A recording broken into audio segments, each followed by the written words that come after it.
Hello guys, তো আজকে তোমাদের সামনে একটা রান্নার ব্লগ বলতে পারো, ব্লগ করছি।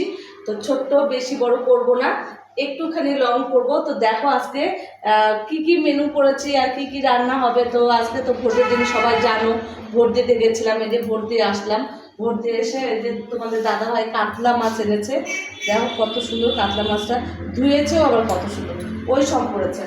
আর তার মধ্যে এনেছে ফুলকপি, আলু। দেখো কত সুন্দর তরকারিগুলো কেটে রেখেছে, আলুগুলো কত সুন্দর কেটে কেটে ধুয়ে রেখেছে।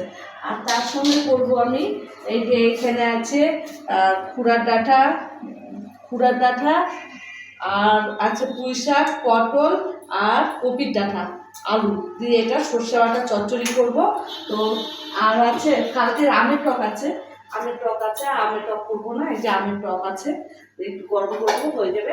তো চলো মাছটা ভেজে নেই, মাছটা ভাজি। এই যে মাছটা এখন হলুদ মাখাবো।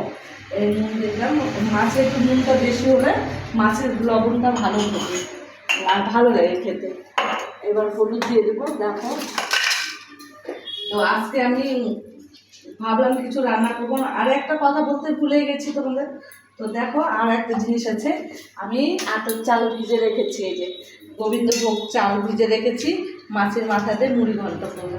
কাতলা মাছের মাথাতে মুড়ি ঘন্ট খেতে চাইলো, তাই করবো। এই যে মাছের মাথা আছে, আর অল্প চাল ভিজিয়েছি, অল্প একটু করবো, বেশি করবো না।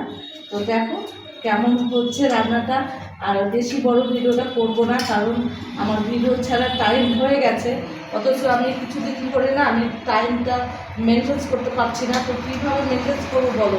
বুঝতেই পারছো তোমরা, যারা আমার মতো পরিস্থিতিতে আছো তারা অবশ্যই জানো যে কী প্রবলেম চলে একা হাতে সব কিছু করতে গেলে। তবুও তোমাদের দাদাভাই অনেক ভালো, মানে আমাকে অনেক হেল্প করে, অনেক সাহায্য করে দেখে আমি একটু কাজকাম করতে পারি। না হলে ওই এতদিন অ্যাক্সিডেন্ট হয়ে পড়েছিল, তোমরা সবাই জানো।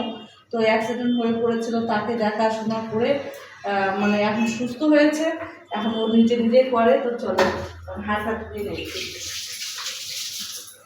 কড়াই গরম হয়ে গেছে, তেল দিয়ে দিই।